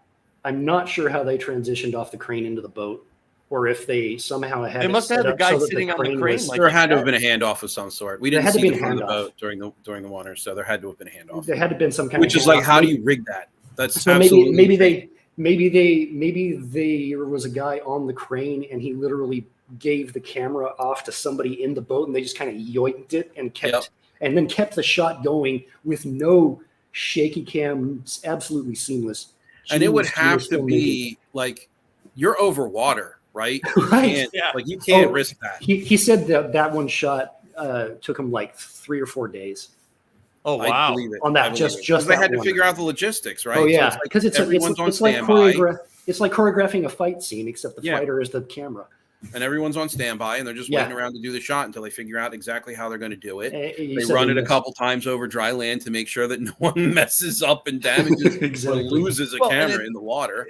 Also, the last shot we have of Amleth is him rowing straight on. Yeah. So even though we obviously understand that this is probably the new centered guy, they're changing actors, and we're skipping ahead. So they made it just so perfect that not only is it probably this guy, but now he's doing the exact same thing. It is also, it's centered on his medallion, which is the same as the kid who was rowing out. Yes, it's the kid doing the exact same activity with the medallion hanging around. And now we're the adult one. It now belongs to a dead prince. Yep, because he's no longer royal. So what we're doing is we're following Amleth's journey through the visual language of the film or the camera motion from the ocean as the kid rowing out to sea to him now on the river rowing to a battle. It's so good. Yeah. It's so good. Yes, exactly. And the music is incredible. And that's it's sort of emblematic of him, because he runs from his fate in the time jump. Yeah. So he's running from his fate, but now he's returning to it because. Yeah, this is where he intersects with the threads of fate again and cannot escape. Exactly. I should have waited to bring up the Fox aspect because I forgot that you wanted to go over this. That's okay. No, that's okay. I apologize for that. Oh, I didn't mean to the audience. It's kind of like disjointed. not only from a technical aspect is this one of the most genius shots I've ever seen in any film. Oh wow! But no, it's stunning. I can believe it took him like 3 or 4 days to get it. Well, it's a hell of a shot, like you it's said. a hell of Yeah, a I shot. agree. But the way it is visually telling the story of transition is perfection. After we've been set up with all the blocking, the previous shots, and using the negative spaces and using the verticals and everything to establish all the characters' relationships with each other without telling you at all. Like there is no there other than the fool outright stating it. There's no dialogue that indicates anything else going on behind the scenes. It's all portrayed through the acting and the queen being like, "Where's your brother? Oh, welcome, brother. Here, take my cup," and all this kind of stuff. Like the acting of the characters, obviously, they're acting true to the relationships, but we don't know that. But the visual cues and the way the shots are blocked gives us the feeling of it. It's working on that. He's using the as a director, he is using the visual language of film to establish the mood and the emotions that we are supposed to feel underneath the dialogue we're being told. Yeah. The characters are pretending to each other. Right. And those single takes are famously immersive. Yes. For filmmaking. There's so many wonders in this film. It's incredible. I love wonders. I love them. I remember the first time I really got a good experience was in Children of Men. There's a really long shot through a war battle. zone. And I was like, whoa. That's an amazing wonder. Yeah. And then it got to be like a thing, like Gravity. The movie Gravity used a bunch of wonders. And then The Revenant, same director, by the way, uses a lot of one shots. And like in Revenant, same thing. You're in this wild world, and this camera is just moving through it. And there's no sense of camera work. There's no sense of the filmmaker. You are like in the world, floating through. And that it can really help you speak your vision to the audience, because in a movie like The Revenant, it makes things more real. In a movie like The Northman, it makes things more questionable, because the entire film is communicated like it's in a dream state. But when you film it in a oneer and you make it seem more real like that, it really there's a very specific uneasiness that gets across to the audience. And I think that it's almost like a lost art. I know it's used quite frequently, but like the way that you use your camera and you use your shots to speak to the audience and to speak to the theme and to speak to the characters and the relationships, it's a very, very important, very effective tool. Eggers is, as far as I'm concerned, a master of it, and I've only seen this one film of his. Actually, you know what, James? You bring up a great point, because historically speaking, and I'll have to do more research on this, but from the handful of films that effectively use the oneer, a single take, an extended single take. The whole point of it is to sell you on the reality of the visceral world that you're in, right? Like, this is reality. So you're right. Here in The Northman, he's like, this is reality. Oh, and here's a mythological character, and here's this. So you've been sold on the visceral reality, the tangible, brute world that you're in, and then he kind of just drifts it. He like sends these little things sailing in that are from supernatural reality, and your brain can no longer tell the difference as a viewer. And I think that is absolutely perfection. I love it. I completely agree with you. Eggers is a filmmaker to watch. He is going to be a household name. I guarantee it. Yeah, me and James were saying I'm excited. I'm very excited. He is not operating on the typical Hollywood filmmaker level. No, he's not. He is operating on John Ford's level. Well, and they need to give him all the money so he can do whatever he friggin' wants. Absolutely. And what's crazy is this film, I remember when I went to go see it, it came out in 2022. In the filmmaking pop culture space, there's a very strong anti-masculine push. So when this movie came out, I remember being like, wow, this is like uber manly, like story, like, and So I was like, man, whoever did this film just did not care about prevailing concerns about how to portray men. And so it was very refreshing to me. And like you said, Eggers is on his own wavelength. And I think he's creating art. And that's a high compliment in this day and age. I'd be very interested because it is a harsh and brutal world that they live in. The landscape is harsh. It is an environment marked by privation. It is and scarcity. It is and it shapes the society. And the delineation between the masculine and the feminine worlds is stark in this film. There's even dialogue that speaks to it. Yeah. And that's as you would expect in a survival. Essentially, it's a survival situation, right? It's a day-to-day survivalist society. I'd be interested how you picked up on that, Doug, and what kind of associations and archetypes you were thinking of in that sense. Well, see, what's weird is usually films talk about. Well, usually films are not operating on a primal level. They accidentally end up in the stories, right? You're like, oh, that's how that. This was not very accidental. Deliberate. So the archetypal power of the visuals were like a chokehold, and you just have to sit through the film and go along on this journey. So, you guys are actually picking up on things, I think, from some of your from your knowledge base. Like James, you're talking about the association with the animals, and Sable, you're talking about a lot of the camera angles and the deliberate meaning of them. So in a large way, I feel like I'm learning from you guys, just listening to you guys talk about it. What I'm trying to say is, it doesn't help too much to say, there's archetypal meaning here, because like it's there. Like you don't need, like in a normal film, I got to be like, hey, underneath that normal view, there's actually a powerful archetype. Here, it's right out in the open. It's such a primal language that I think some of the things that you're talking about are more fascinating, because you're like showing me how some of these things were constructed in the background, which was not obvious from just a primal viewing experience. It's like, oh, interesting. That's what he's doing, and that's probably why this is hitting me at that level. Yes, 100%. So the archetypal imagery is overpowering in this. There's one female, and I mentioned her in the Heroine's Labyrinth, actually, the seeress. The idea of female clairvoyance and blindness, which is very typical. Was in this. She has like the radiated fan of barley. She has 3 seashells over her eyes, and she's blind otherwise. And she gives him, she essentially reorients him to stay on his quest. And gives this him is the last tear you cry, and then here's the tear that you need to remember so that you can complete your fate.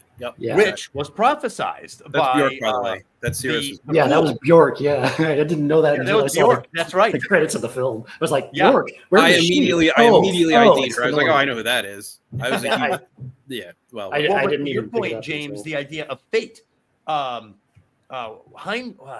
was his name? The fool. Hymir, the fool, he said, this is the last tear you will cry, out of weakness. But it will be returned to you when you need it later. So she's like, here, I'm returning it. So all of it is part of the plan, like you said, James. Yeah, it's like, it's so mystical. It's like, what did the shaman do with it? And how did it get all the way into the land of the Rus for the Norn or the seeress who is presented as a Norn? She's got a spindle as she's and then she returns it to him. Where'd that come from? Well, it doesn't matter. It's mystical. It's fate. It's magic. It's it doesn't matter. That is that it's returned. It is the gods stepping in and saying, "All right, you've been screwing around for long enough. Go do what you're supposed to do." So, do you want to get into some archetypal stuff? Because there's one final animal aspect that I need to get into. It is the absolute largest of the lot. So we learn that it's actually also easily missable, but we learn in the film that the horses are associated with speeding someone. They always slay a horse for their loved to speed ones, someone into so that they can be sped into the afterlife, sped to whatever hall they're going to end up in. Right. Right. Prior to that, the first time we see that is when Fjolnir's son is murdered in his bed. I think that's the first time we actually see the horse being cut down. The younger son takes the sword, cuts its head off, and then so prior to that, when Amaleth makes his first kills in the homestead, it's the friends of the son, and he nails their butchered bodies to the side of the longhouse. In the shade. Oh, and that's actually an effigy. That's actually. Horse. It's not a horse. It's not a horse. It's Sleipnir. It's Sleipnir, the six-legged horse. Yes. 8. Oh, or 8-legged. Right. So, yeah. So, but I didn't even pick that up. Sleipnir is a symbol of Odin. So yes, we have ravens, we have wolves, and we have horses. Wow. Sleipnir is largely considered to be familial to Odin. Yes. So they are bonded. They are he's companions. Loki's child, isn't he? So we'll get there. So we see Sleipnir and Odin in the sagas, or in the Havamal, I think it is. He actually several times visits Hell on Sleipnir. So putting an effigy of Sleipnir is an indication that Amaleth is sort of conceding to his fate, because in his prophecy he was told that it will be at the gate of Hell that he slays his enemy, right? So that's him threatening his uncle, saying, I'm going to slay you, you're going to be borne off to Hell. Now, we also know that this happens at the gateway to Hell, or Hekla. It gets deeper, though, because, like you said, Sleipnir is the son, Sleipnir is the son of the mayor Loki. So Loki becomes a mayor, and there's a myth where, in order to prevent a giant from finishing his work on constructing a wall in the time provided, so the gods don't have to pay him, Loki distracts the strong stallion, and it distracts him sexually, and they have a child. And Loki presents the child Sleipnir to Odin as a gift. Odin and Loki are brothers, which makes Sleipnir Odin's nephew. So we have a nephew being ridden to the gates of Hell. Right? And so we now have Fjolnir, an uncle, riding his nephew to the gates of Hell. That's incredible. So, talk about archetypal. But that particular animal aspect, it was something that when I saw that it was an effigy to Sleipnir, I was a little bit confused at first, because you kind of have to really squint to make it out. But it's and I don't want to put it up on YouTube, because that might cause issues. It might not. I don't know. But thank you for looking for it. No worries. And I have here, actually, I can share my screen if you give me a minute. I actually shared it earlier on accident, because I didn't know it wasn't going to backstage it. So I will share my screen. Share screen. We will say this guy here. And so you can see Sleipnir in the upper right-hand quarter of the tablet. And this is actually the effigy that it's arranged, or this is what the effigy is arranged to look like. Wow. Without Odin riding it. So it's just the horse. Now, there's a window at the top of the longhouse, right at the top of the gable, that would have prevented him from including Odin. But there's probably symbology related to that as well. I didn't get quite that into it. Just the fact that he's now associated with the horses that will bear people to, or at least had borne Odin to the afterlife. I completely missed that. That's an amazing grab. So additionally, we can now get into Odin and Freyr, or Fror. Mm-hmm. So his uncle worships Fror, and he worships Odin, or at least they're associated with those two gods. So Fror is associated with fertility, abundance, and prosperity. He represents growth, life, and a connection to the natural world. Worshipping Fror could imply a desire for material and physical abundance. So in the film, this likely reflects Fjolnir's pursuit of personal gain, but through morally destructive means. Right. On the other hand, because the reason this is important is because the bad guy is the life worshiper, and the good guy, quote unquote, the good guy, the guy we're rooting for, I guess I'll say, is the death worshiper. So Odin is a god of war, magic, and death. He embodies very dark and much more complex values than Fror does.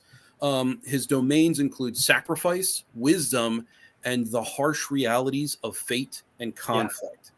So devotion to Odin, yes. So devotion to Odin can symbolize a dedication to higher ideals like honor, vengeance, and the acceptance of fate. So by having Amleth aligned with Odin, it contrasts his struggle, sacrifice, and quest for justice or vengeance in accordance with fate, with the his uncle Fjolnir's pursuit of possessions, because at the very beginning of the film, it's a mention that he's sort of jealous of his brother, takes his wife, takes his kingdom, loses the kingdom, worships Fror to sort of aid him in reacquiring abundance.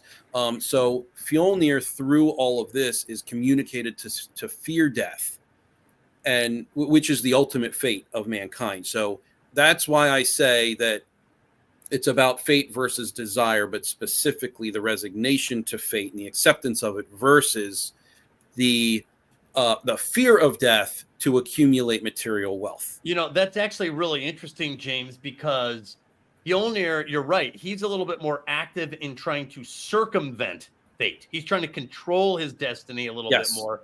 He's the one who kills the king. He's engineering the events. Yes. And even when the kingdom falls, he's engineered a new life for himself. He has not accepted his fate. He's adapted. He's changing. He's moving on. And so you're right. That's very clear now that you point that out, that he is engineering events. He's not resigning himself to fate the way that the other character, that the Amleth line does. Right. That's very And then, interesting. of course, this all culminates in their death, which was prophesied. And you're right. Go ahead. Even the more I'm thinking about it, the way that Amleth is trying to destroy the village with the imagery and the symbolism, the six-legged horse, all of that is to suggest that this revenge is written, that this is fate. You've been fated to be eliminated. And and Fjolnir's like, no, I am not. I'm going to resist that. That is not true, and I will prove it to you in single combat, really. So you're right. Even in the dynamic of that conflict, one is haunting him with fate. You are fated for elimination, and Fjolnir resisting that. He does not accept that. All the way to the end. I mean, to the point where both worldviews destroy each other. Really. Yeah. He by insisting on fate, Amleth kills himself, and by trying to stop fate, Fjolnir kills himself, which is, by the way, unbelievable footage. Yeah, it's great. Battle. Like, you can't watch that battle and not start sweating. You're so yeah. Especially when Fjolnir gets the high ground. Yeah. It's over. Amleth. It's a Ramleth high ground. High grounds at volcanoes, bad times. Bad times for people on the low ground. Yeah, but it is interesting. But again, you talk about the hidden archetypes. This is a battle in hell, literally and figuratively. And then you see it replicated in like Mustafar with the Obi-Wan and Anakin. Like there is something powerful and symbolic about that. So it is archetypal. It's primal. This battle in a world of liquid heat, so which is primordial. You want to hear something that makes the movie retroactively incredibly more interesting, and you're going to have to watch it again. Ooh, what? So Fjolnir, originally I think it's called the Axe of the Danes, from Saxo Grammaticus, one of the coolest names in history. I think Agamemnon's the only cooler name. So Saxo Grammaticus in the Axe of the Danes, essentially very formative work in the history of the Danes. He mentions that, or not, he doesn't mention, but he writes that the uncle's name is actually Fang, Feng. So Fjolnir is a different name given to him in the film. Fjolnir means one who knows much. Fjolnir is an alternate name for Odin. Oh, really? Wow. So so you can watch this under a perspective that says that Odin is essentially controlling the entire series of events to acquire Amleth's fate, which is essentially his death at the hands of his uncle at the gates of hell. So now you can go and rewatch it and see. Now, obviously, there are less scenes to watch with Fjolnir in it, but I think that this was a deliberate renaming choice to sort of put that spin on a movie that is entirely about fate. And it could be that maybe he's only because Odin is very much a shapeshifter and he is very cunning and he always gets what he wants. It could be that maybe he was only in the guise of Fjolnir for the actual slaying of his father. It could be that he was Fjolnir the entire time. Well, that's interesting because you said it means one who knows much. One who knows much because what's interesting about that is think about how each man died. Fjolnir's head was cut off. That's knowledge. One who knows much. And Amleth was stabbed through the heart, which is the vengeance, which is you would associate with vengeance. So even the way they died is consistent with what you're saying. And I just thought of something else that supports your theory. Fjolnir, he's an older man, and he kills the father, and then you see Amleth grow into this like huge, buff, like tough warrior, in his prime. And so you think of Fjolnir as an older man. But what happens to him when they start to fight? Fjolnir looks like a Greek god or a Norse god. He's just as buff. His physical persona was not what I was expecting. Like he looked like apex level warrior. So if your theory is that there's something Odin-esque about his presence or what's guiding him, he takes on a godlike warrior quality when he shouldn't be at that age. He looked young. He looked as young and as powerful as Amleth did. And Amleth was no slouch. He's an apex warrior himself. So it's interesting that you say that because I could kind of almost as if he became infused with an apex warrior physique for this final battle.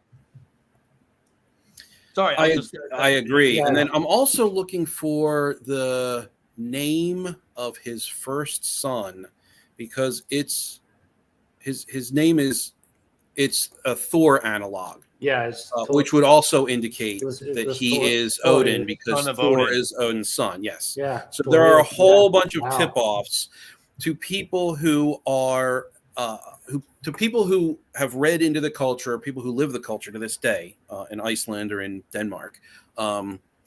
So it's very much an entirely different movie for that audience, but you can still get absolutely everything you need to out of it because of how effective he is, right? So you didn't need to know that when he butchered those people and put them on the side of the longhouse that it was an effigy to Sleipnir. You didn't need to know that. It was just he absolutely butchered these guys who were the friends of the sun, which is the first act of his vengeance. And it just gets escalated from there. The six-legged horse is the horse of Odin, right? Yeah, 8. So that's almost suggestive. If you're right that Odin is kind of infused in Fjolnir, then that's suggestive that Amleth knows that and is taunting him. Or Amleth could very well not know it. He's being sort of guided along the way to his ultimate end, to his fate, which is to essentially die in the service of his family by avenging his father to protect his now children.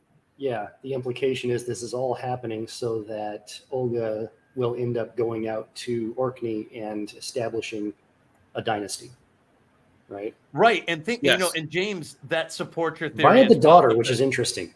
Because Amleth I believe he's the father of the first female chieftain, I think, or something, or a very important female chieftain, I'll say. So that's why it focused on her. That's a part of the actual. I tried to find information on that and I couldn't, but maybe I just don't know where to look. Well, James, it supports your theory as well, very strongly. Fjolnir would have left and adapted and shifted and gone with Anna Taylor-Joy to start a new life because that's what he did.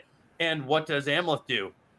He rejects that and he turns around and he swims back. Well, So that's also an echo. That's also an echo of him having refused his fate earlier, or at least broken an oath or postponed his oath. But it suggests that he's unable to adapt beyond that original oath of vengeance. He's unable to change that. So that, the idea of the Amleth line versus the Fjolnir line, one is adapting and changing, and the other is not. And I think that's a great observation, and it's supported. The more I think about different moments in the film, I'm seeing that holds up very well.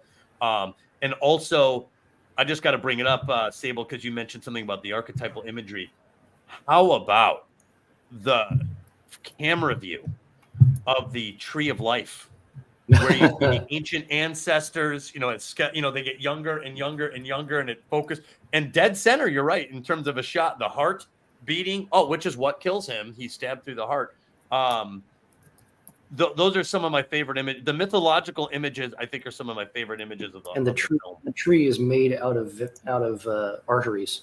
Yeah, it's a heart at the trunk, and it's arteries. The base of the tree is the heart. Also, his father, when he has the vision with his father, the branch extends from his father's wound in his liver up to him, who has his finger in the liver.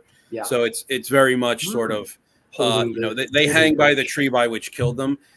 Here's another fact that I didn't think I was going to get to say, because it just had no place. It had no really well place to come up. But it's actually the Tree of Life. So it's Yggdrasil. Ig, or Igr, Yggr, means terrible in Old Norse. Drasil means horse. Igr is another name for Odin. So Yggdrasil means Odin's horse. And this is literally Old Norse gallows humor, because this tree it's Odin's horse, because it's the tree he rode, quote unquote, when he hung himself from it for the knowledge of the runes. Wow. I thought it was interesting as another kind of addition to that. A little later on in the film, when it's revealed that the Rus that they took as slaves are Christian, which of course they were. The Kievan Rus were right became Christian. They're like, they worship a corpse god who hung from a tree. Yep. Who hangs on a tree. And I'm like, yeah, but so does Odin. you do the same thing, man. Like, he hung on the tree upside down for 3 days and died. And I think it's actually more rightly pronounced Igor, not what I had said, which, Yggdrasil, yeah. Yggdrasil, yeah. I know I'm butchering it. It's the Norse languages are famously difficult. Yeah. Lots of consonants. Lots of consonants and vowels in weird places. I just noticed too, when he jumps off the boat to swim back, he breaststrokes. Now, every time that might not seem like a big deal, but let's say he was freestyling, that's not anything like a rowing motion. Remember that rowing? So a breaststroke is almost like that same rhythmic, relentless march toward his fate than swimming. You can also keep your eyes dead ahead while you're breaststroking. You can't do that with a freestyle. Beautiful. He's dead in the center of the frame again, and he occludes the ship going away.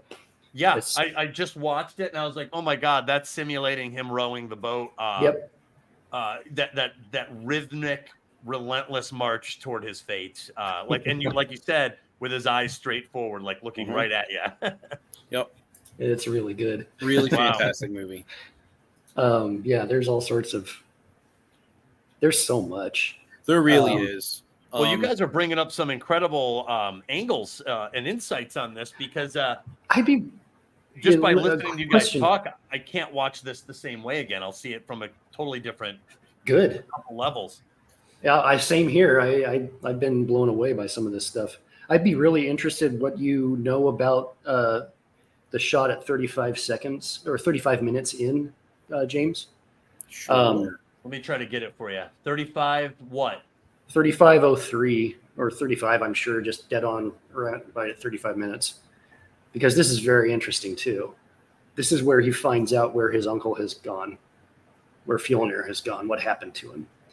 And now what scene where he's sharpening his axe? Yeah. Okay, there you go. Whoops, and he's on the left. He's in the left half of the frame. the guy telling him this news is in the right half of the frame, and there you go, James. Dead center once again, another vertical. Oh yeah, you're right. Who is that? Do you know who that is, Bacon? Oh, I can't really see well. It may is that be, Odin? I don't know if it's Odin. It might be Thor. I can't really tell. Don't think it's Odin. Don't they zoom in on it later? Because as soon as this guy tells him the news and walks out of frame, he turns around and a raven comes and lands on top of that staling. Oh, it must be then. I can't really tell from this far away. Is there a shot with it closer? Yeah, just let's let it play out. He's like, yeah, he fled the backwater. He slew his brother for nothing. A lot of the times, these effigies all look the same. It's just a bearded guy with a cap on. Right. So it's really, you really can identify by what they're holding. We start trucking forward. He's looking at it as if it is fortuitous. Oh, it's not on the top of the staling. It's on the skull. But I will go and see if I can, because I have this digitally too. I'll see if I can blow it up to a point, or maybe someone already has, and I'll see what the effigy is. But you really have to see what he's holding to be able to tell which gotcha it is. I just thought that was super interesting. Because actually, now that I look at it, that staling himself. That particular effigy cuts the frame in half, and he is on the left-hand side. What symbol is that? Can we see that? It's one of the Futhark. It's one of the runes, I think. Yeah, I think it's just a branding to identify them as slave. Yeah, it just means thrall, I'm sure. I could be. Don't take my word for that. I don't know. breast stroking again. Yeah. He's always. Yep. He only ever eyes forward is all he ever does. And to be quite honest, I can't imagine that is the swimming move of choice back then. So this had to have been This had to be directorial. Oh, I'm sure. Well, I don't know. Very effective. I guess I don't know. I can't. I mean, I'm not a swim stroke historian, but it very well could be. You promised me a swim stroke. I did authority. No such thing, sir. but going back to the fact that frame is divided in half by that effigy, and then I thought that the raven lands on top of it, but it doesn't. It flies into the frame to replace the guy who just told him and walked out of frame. It flies into the right half of the frame, divided from Amleth in frame by that same effigy. And then he says, "Father," and it's like, "Hey, you're not right now. You are not following what you should be following. The gods have given you your fate. I'm on this side, and you're on the other. You got to cross over here, right?" Yep. Well, that's interesting because so he gets the information that everything he thought he understood about his past and Fjolnir is different. It's been recontextualized for him. And the message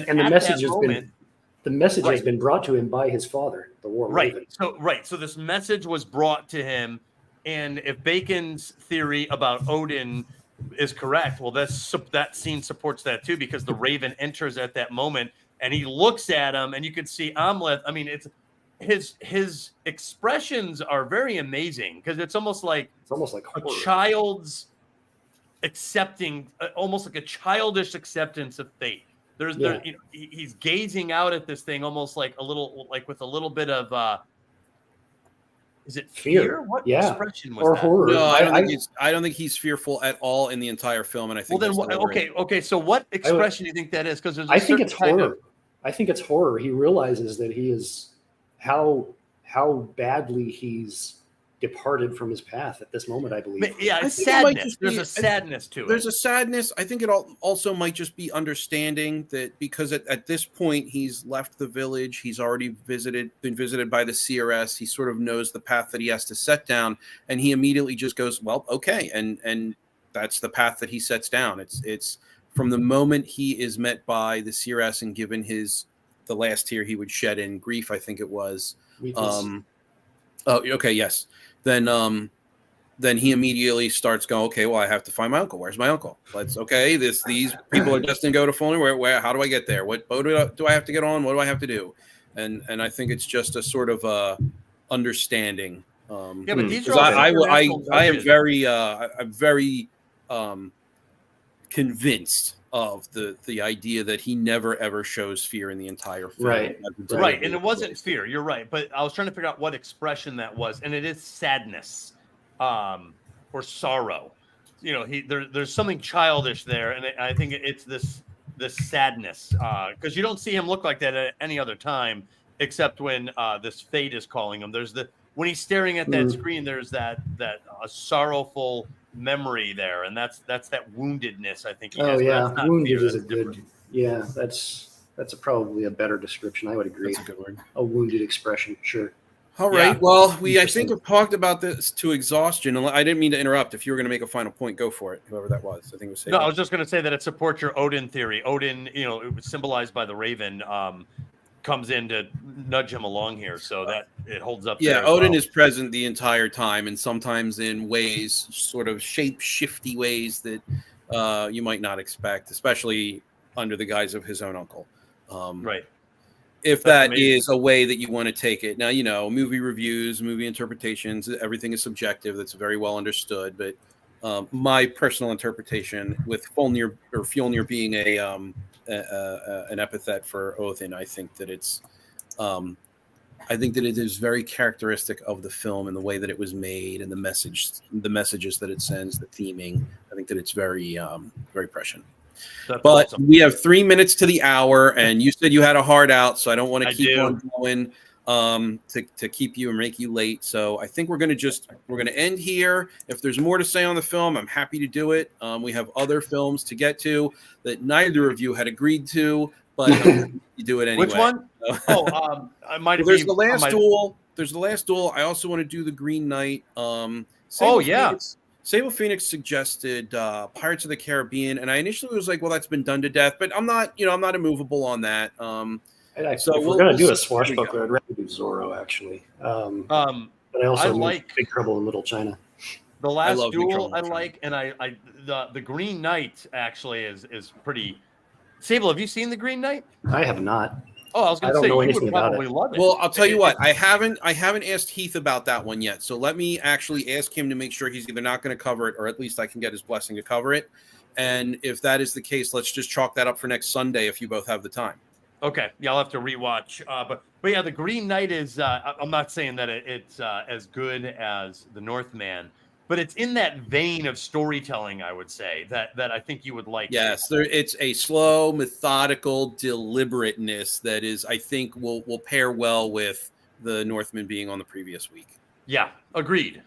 And then we can do the last duel or whatever else we're going to do. The list isn't really that long right now. I think it's got like 3 movies on it, but hey, that's all right. I actually really rather enjoy doing this on a Sunday.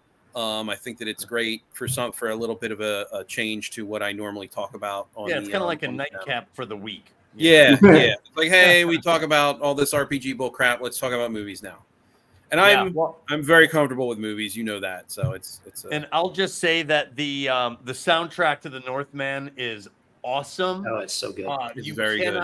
Like, I actually bought it on vinyl, and I will play it on my record player because it transports you. It's great for creative juices.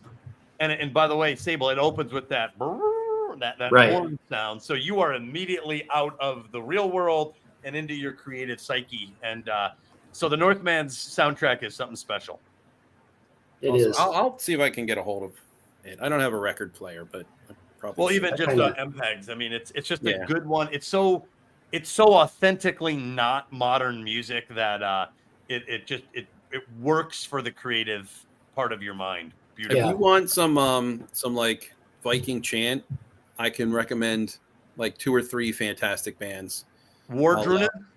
Wardruna's one of them. Skald's another one. Skald's my favorite. I actually really just straight up Skald, just Nordic Bard is what they named their band.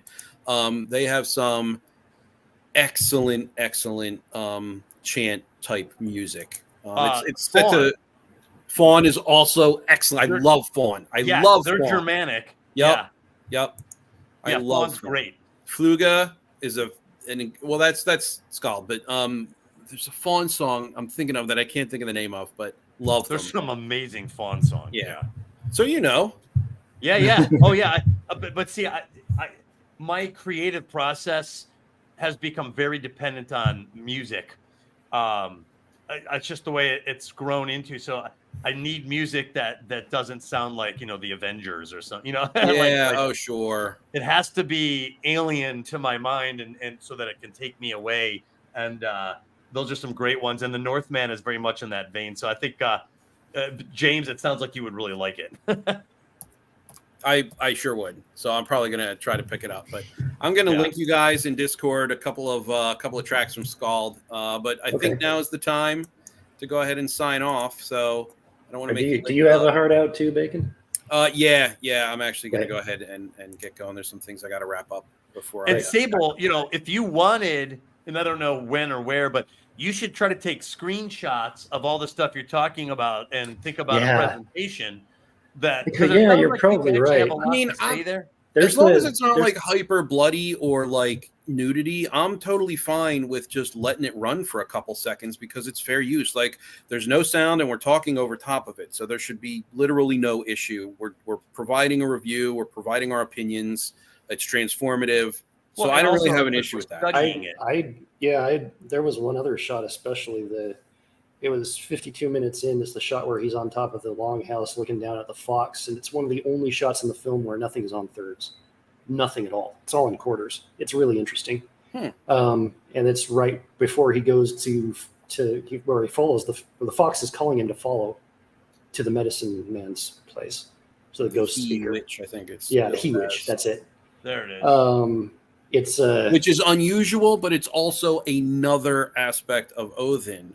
Sather magic is usually very male gendered. magic. It's very female, except for with Odin. For some reason, he just he defies that because he is the All-Father. Yes. But anyway, he actually follows the fox, and the raven lands on a rock as he's following the fox. Yeah, it's such a. There's so much in the film language. It's really crazy. Yeah. I'm just rewatching that sequence. Yeah, you guys have given me an awful lot to consider on the next rewatch of this film, and hopefully everyone watching has gotten as much as I have out of this. This has been amazing, and it took what was a great film and made it even better. Yeah, well, it's definitely not for everyone. It's super violent. Like it's very and the incredibly graphically violent. For the slowness of the violence, it ratchets up the brutality. It is an extremely brutally violent movie. But it is in theme and with the character of the film and the tone and the time. So it's part of the storytelling and the time and the environment, and absolutely. It's it's the slow march of fate. It's things happen slowly, but they happen in their own time. All right. I think now that I've said it like 3 times, we'll actually go ahead and end here. So thank you everyone for showing up. Thank you for participating in chat. We'll see you hopefully next Sunday. I'm going to see if I can get these guys to sit down with me on Sunday. We'll review something else. It'll be fun. Everybody, please like the stream. Thank you. All right, James and Sable, it was great talking with you guys as always. Yes, as always. I love sitting down with you guys and talking about this. We've only done it the 2 times, but it's like it's becoming one of my favorite parts of the week. So it's awesome. All right. Well, good night, guys, and have a great rest of your weekend, and then have a great week. Good night to you too. Right. Good night, Sable. And we'll talk to you all later. Take care, everyone.